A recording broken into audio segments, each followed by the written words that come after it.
ambiguous yet characterized by its adherence to a specific set of beliefs.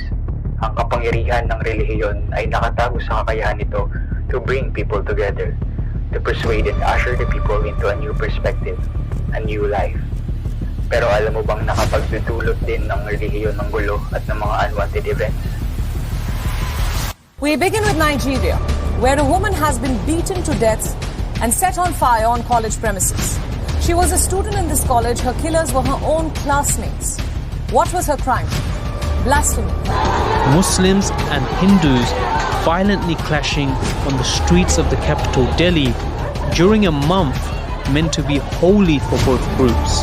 Drag artist Puraluka Vega is facing new criminal charges for allegedly offending religious feelings. Ethnic clashes between the Hindu majority Meitei community and the tribal Christian Kuki minority over land and influence in the state has left at least 180 people dead and over 500 injured.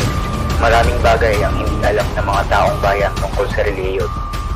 We are here to change that. Bumibili ka ba ng sampagita sa simbahan? Hindi naman nabago sa mga Katoliko tuwing lalabas matapos ang misa ay ang pagsalubong ng mga nagtitindang may dalang sampagita. Siyempre, bilang galing nga sa loob at katatapos lamang manampalataya, bibili at isasabit ito sa poon nang makauwi. Bukod sa sampagita, makikita naman ng mga nakatayong maliliit na tindahan kung saan makikita ang replika ng maliliit na santo, mga t-shirt na may mukha ng Panginoon, maging mga pamaypay at iba pang bagay na nagpapakita ng pananampalataya. Gayunpaman, bilang isang Katoliko, sa Biblia rin mismo nanggaling ang galit ni Jesus sa mga nagtitinda noon sa templo dahil sa kawalan ng respeto sa tahanan ng pananampalataya. And there goes a question. Despite this biblical narrative, stores selling religious paraphernalia are often seen and supported by the church at that in large chapels or church compounds. How do we make sense of this? Ipaliwanag pa muna natin ang kontekstong nanggaling sa Biblia. Nang nakarating si Jesus sa templo, roon niya naabutan ng mga tao sa loob na nagtitinda ng mga tupa, kalapati at iba pa.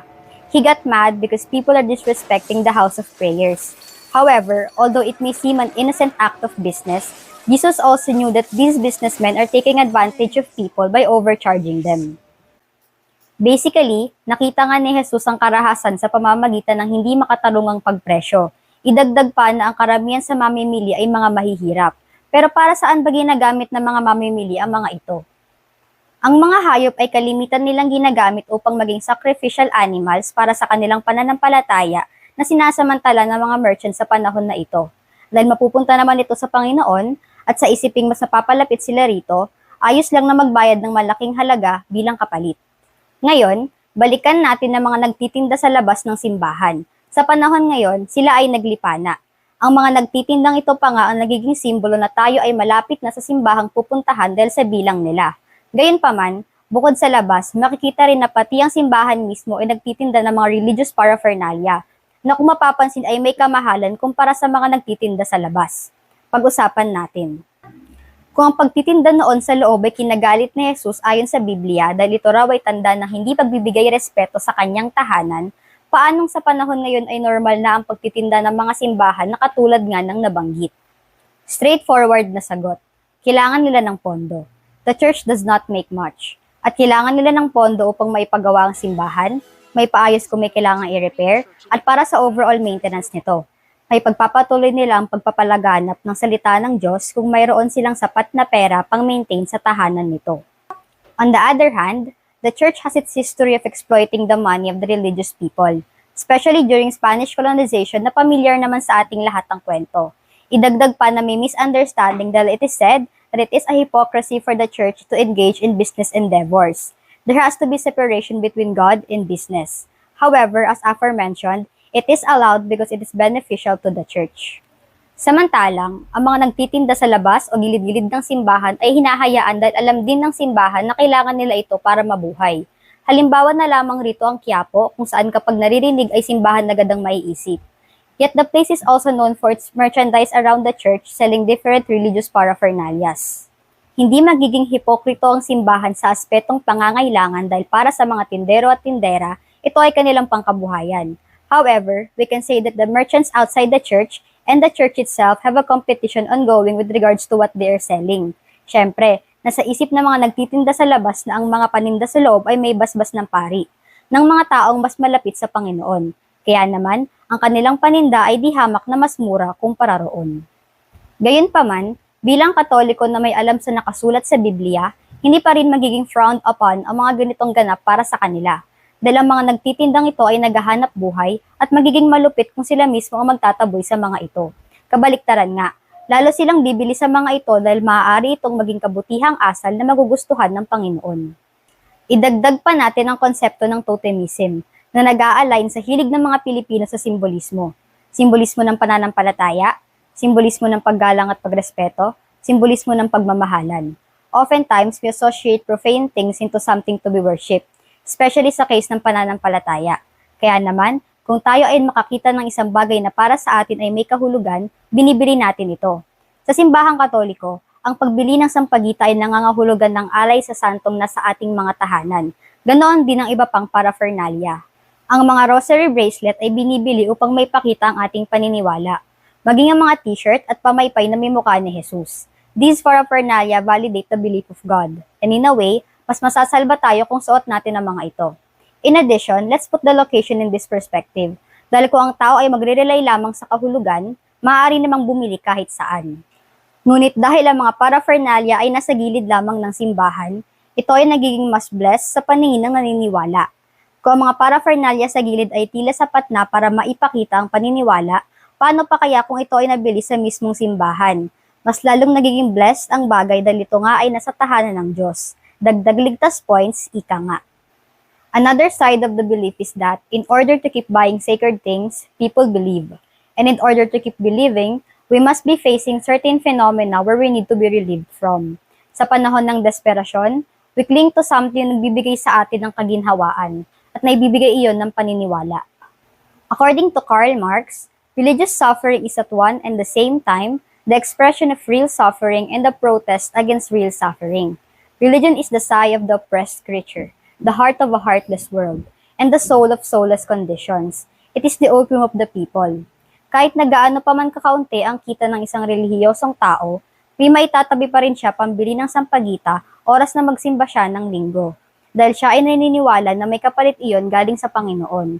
Ang pagsasakripisyo ng 50 pesos para sa pamaypay na may mukha ni Jesus ay munti lamang na sakripisyo para sa pinaniniwalaang magiging kapalit nito. Palawakin natin ang halaga ng simbolismo sa mga Pilipino. Nakaraan ang buwan ng Disyembre o ang buwan ng kapanganakan ni Jesus na ating sineselebrate tuwing ika-25 na araw. Pero bago pa man ang araw na iyon, mayroong 9 na araw bago magpasko kung saan ang bawat Katoliko ay nagsisimba tuwing madaling araw. Ito ay kilala natin sa tawag na Simbang Gabi na sumisimbolo ng pagpapahalaga ng mga Katoliko sa araw ng kapanganakan ng Panginoon. Sa Simbang Gabi, naniniwala na kapag ito ay nakompleto ay matutupad ang kanilang hiling. Lalong dumarami ang mga makeshift stores sa paligid ng mga simbahan at dadagdagan pa ng paninda. Ihalimbawa natin ang mga pagkain na itinitinda sa ganitong panahon. Bagamat hindi religious paraphernalia, isa sa mga sumisimbolo ng Kapaskuhan sa Pilipinas ay ang puto bumbong at bibingka. Hindi ito mawawala tuwing Simbang Gabi kaya naman kapag nariyan na ang amoy ng bibingka, senyalis ito na talagang magpapasko na. Kung iisipin mabuti, napalalapit na mga ito ang mga tao sa simbahan dahil kung may simba, paniguradong may bibingka. Isa pang dulot ng pagbebenta ng mga paraphernalia, hindi lamang ng bibingka, ay mas nailalapit nito ang mga mananampalataya sa simbahan. Nag-glorify nito ang relihiyon dahil ang taong may hawak ng simbolismo ng pananampalataya ay lalo lamang lalalim ang paniniwala sa simbahan. These are the church's weapon to spread the teachings of the religion. Patuloy silang magdarasal at aasa na sa bawat dami ng paraphernalia na mayroon sila, kapalit doon ng mga mas napagpalang pamumuhay. Naniniwala ang mga taong ito na may mapupuntahan ng mga bagay na ito na tila ba investment.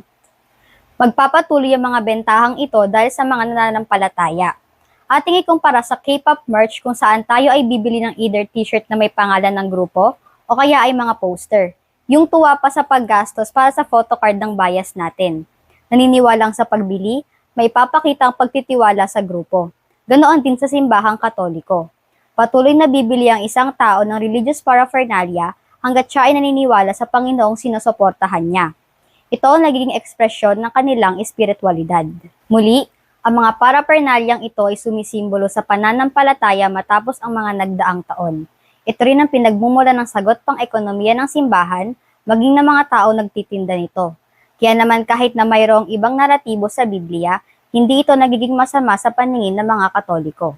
Instead of treating this as something against the Word of God, people establish it as a store for a physical manifestation, a totem of the belief they cling to, and they will continue to support it because they believe.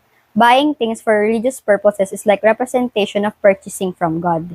Nitong nagtapos ng Pasko, bukod sa sampagita, bumili ka rin ba ng puto bumbong at bibingka?